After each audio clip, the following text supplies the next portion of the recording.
Well, yesterday I made another trip to my former workshop and picked up some more items. Odds and ends, like a little pin oiler there, and needle oiler or whatever you want to call it. Miscellaneous things that a solder sucker, stuff like that. So that makes 2 of these bags now that I've got up here, not counting this here. I want to show you what I'm going to add to Dorkel. In addition to the speaker that I showed you that I installed in here, I picked up this speaker hanging on the wall up there. It came out of one of these Radio Shack small subwoofer with a tweeter in each end. Well, the amplifier burnt out years ago. I don't know what happened to it. It just went dead, and I couldn't fix it or anything. So this is like like a 4-inch woofer. It's good for 10 watts, 4 ohm impedance. What I'm going to do, I'm going to put it right in his belly here. I'm going to mount it directly to the cardboard. I'm going to put it right in his belly. So this speaker will be for the voice, and if there's any low sounds, we'll have them coming out of here. It won't interfere with anything that I got to put inside there. We still don't have an amp though that we can put in here, but I figured every little thing I do is that much less I have to do later, so we might as well go and put this in. So we put it in this area here somewhere. We don't want to take away the room of whatever battery we're going to put in here, which will probably be a gel cell. Now the very worst case scenario, which would require this thing to be on a hand truck, is to put an ass on this guy and put if I ever have to use a tractor battery, to put it down below here. That would raise him up probably 8 or 9 inches. As it is now, he will not sit in the front seat of my truck. He's too tall. So, but I don't want to do that. But what I want to do is put the speaker in and use it in conjunction with this. But I'm going to need a decent amplifier for this. Damn shame that other amp wouldn't work out, because that would have been a couple of watts anyways, and that's all I really need. 3 or 4 watts a channel would be great. And this is a damn good little speaker here, and it's got a built-in grill, so what I can do is put that right in his belly.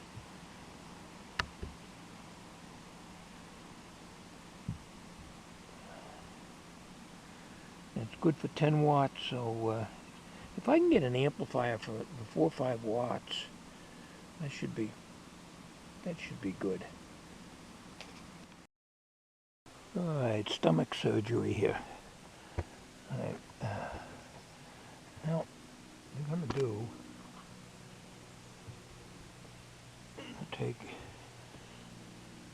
mount this and get it to recess in here so that this grill will come out even with his shirt. You won't see that with the shirt.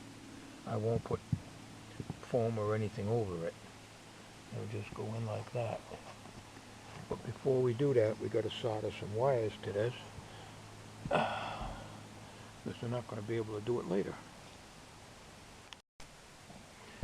Well, it will be screwed right onto the cardboard, and it would be easier to go from the outside in, but I will check and see if I can do it the other way. But I'd rather have the speaker sitting with the grill kind of flush with the outside surface, if that's possible.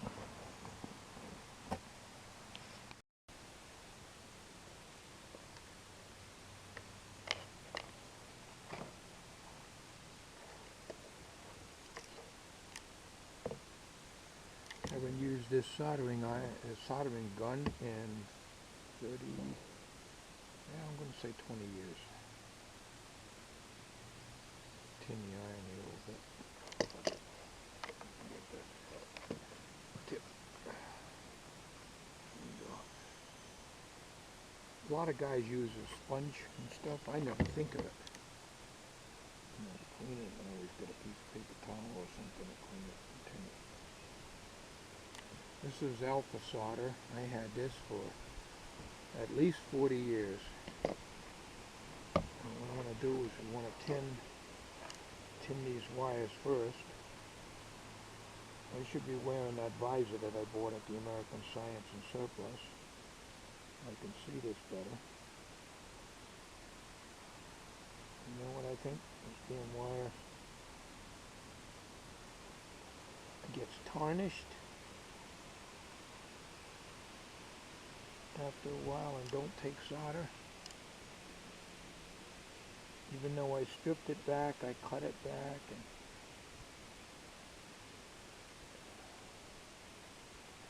now I'm going to get that visor. I can't see good at all. Be right back. Get out of here.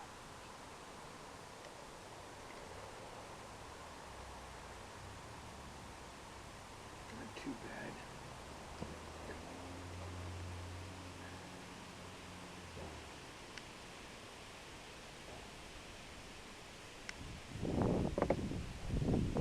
Because I'm outside and the wind is blowing, it's a beautiful day. It's only in the 60s today. Soldering is not wind is not good for soldering. Needle nose.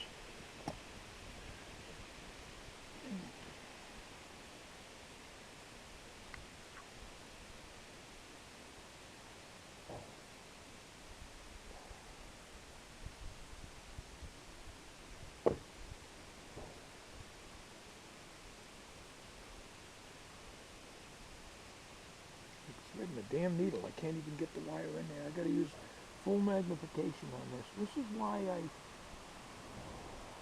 gave it up. Besides losing the workshop in the attic, I just can't see these things. Pathetic.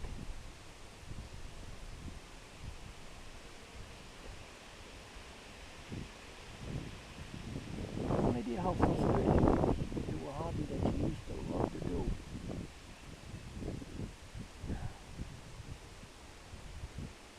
Not even in there right.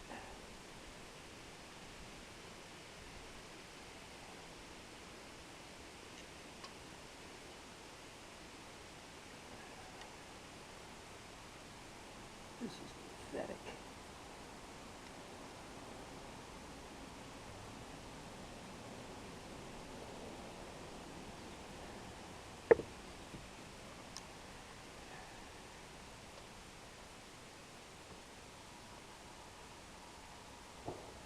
Saturday iron looks as big as my tip. It's as big as my head, for crying out loud.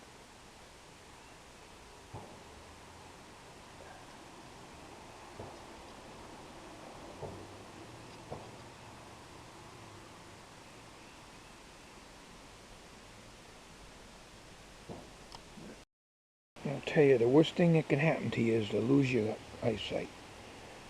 This is pathetic. I used to be able to do this in a matter of seconds.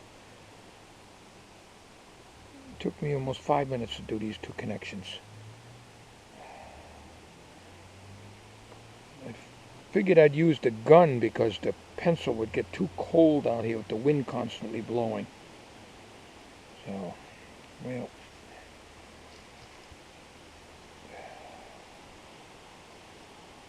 I guess that's good.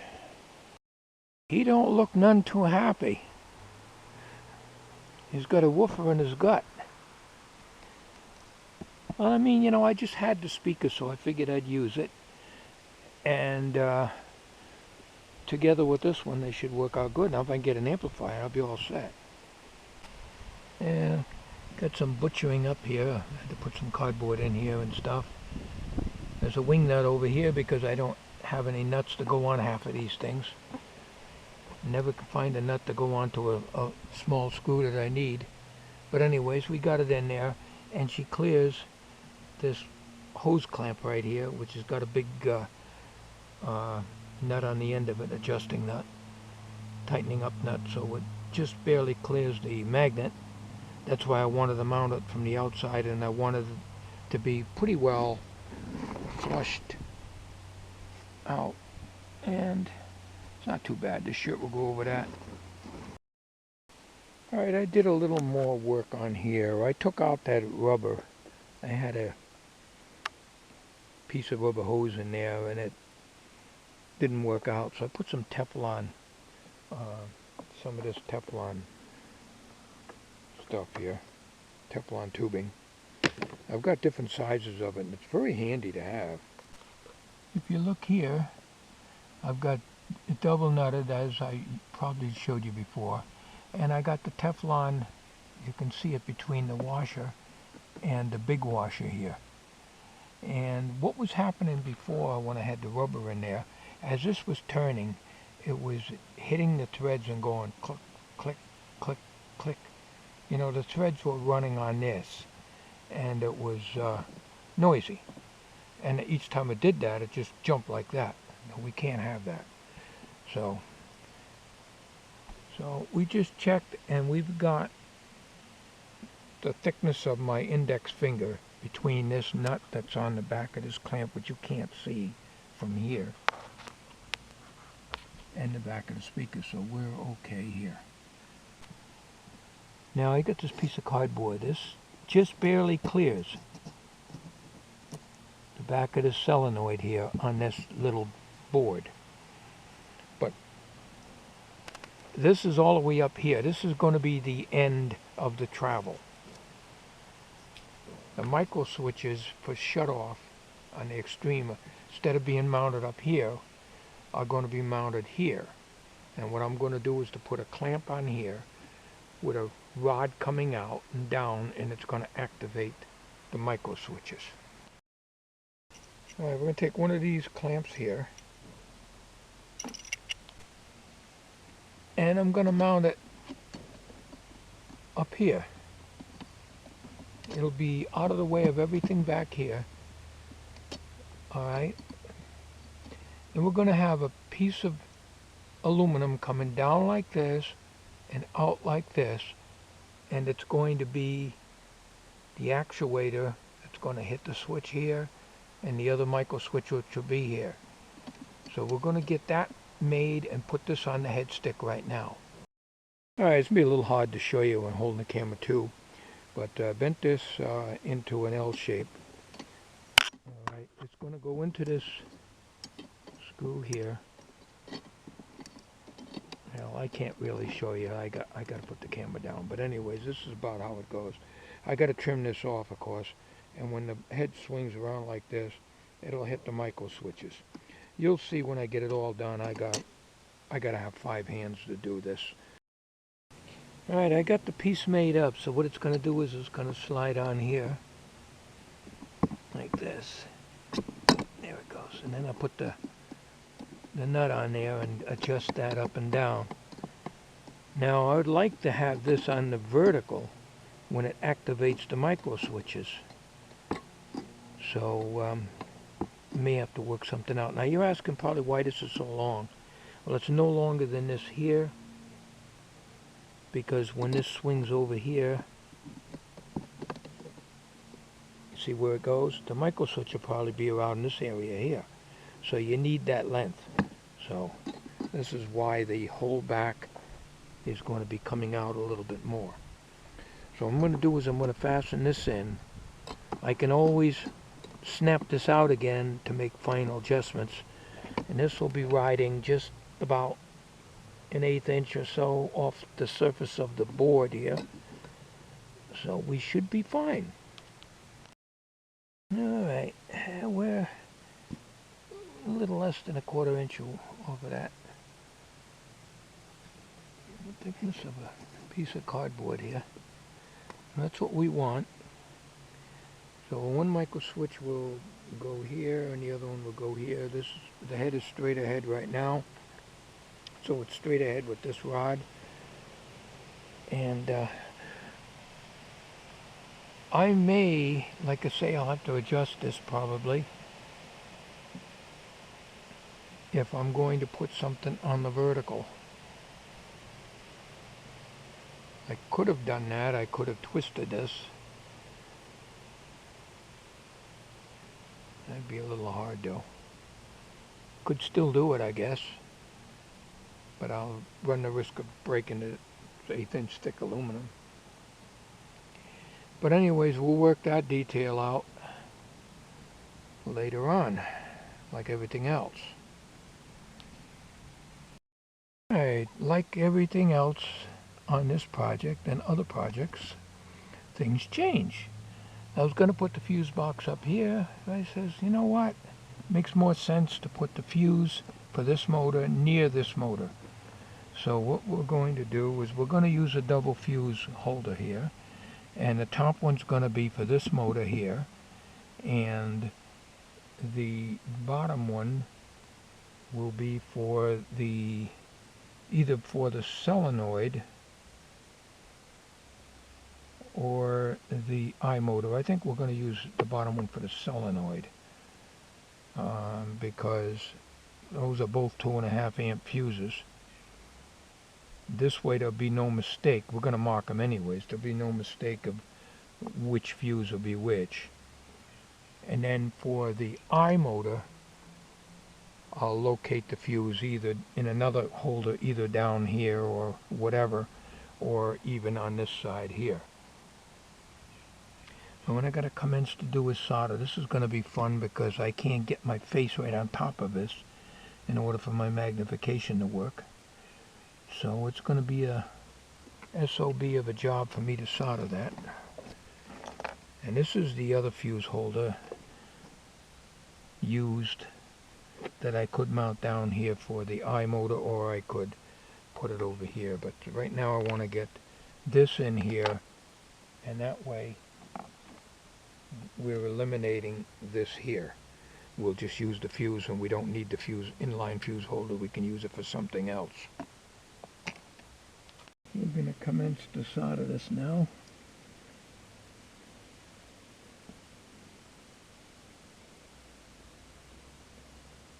I didn't want to pull the motor out and try to do all this.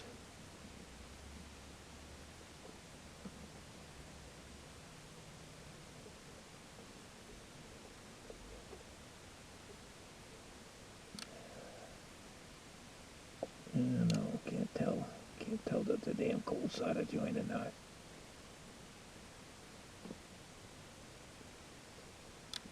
Pathetic eyes I have, I'll tell you. Pathetic. Well, I'll examine that after and... Okay, let's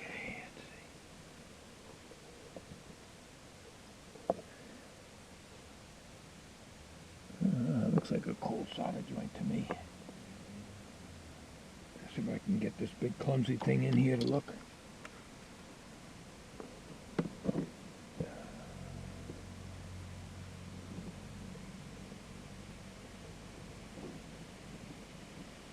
I guess that's all right.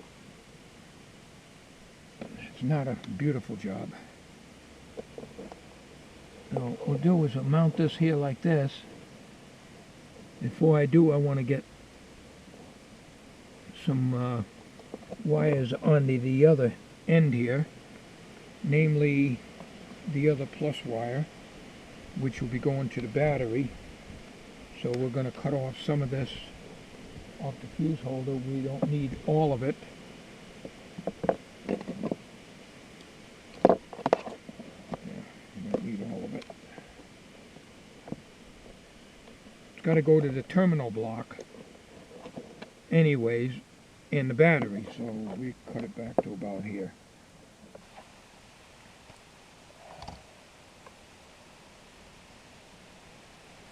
That's going to go to the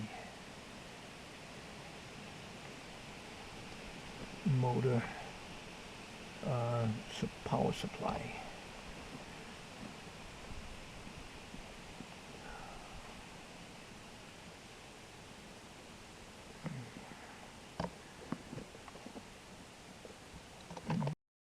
Well, that didn't even take it. There wasn't any solder on that at all. I had to get the big magnifier and do it off camera. Unbelievable. Unbelievable. Alright. A simple job like this and I can't even see. Blind as a damn bat. The head is 2.5 amps of stall current. The mouth trigger is 2.6 amps. So I'm going to probably put a 3 amp fuse in there, which I'd have to look in the box now and see. I must have one somewhere. And then the other ends of these wires will go to the terminal strip, and then from there it'll go to a battery, which will be over here or over here, I'm not sure yet. And then the other terminal strip to go out to the remote, as I had said before. But that's going to be in the future. The wires are down here. The solenoid wires are run and under the tape and down and out. And the speakers are marked when I do get the amp over here. So that way we don't inadvertently put battery voltage on here and wonder why the head don't turn, and you'll find a smoking voice coil. We don't want that. Alright, so we got some fine tuning to do on this. We're going to have to do something about this hitting the micro switches, unless I can get a micro switch that has a lever on it. I'd have to buy that. I don't have that. You need one for each side. Then I can leave it this way. Otherwise I got to get this on a vertical. Twisting it is going to cause it to drag on this. So I'll probably have to just put something on top of here so it'll hit the switches. But that's at a later date, like everything else. So what I'm going to do now is swing this head over to this side and make sure that these wires, I don't know if you can see that are taped to the front part here. It's looped, but we don't want it to snarl because this whole solenoid turns with the head stick. So we're going to crank the head around the other way here.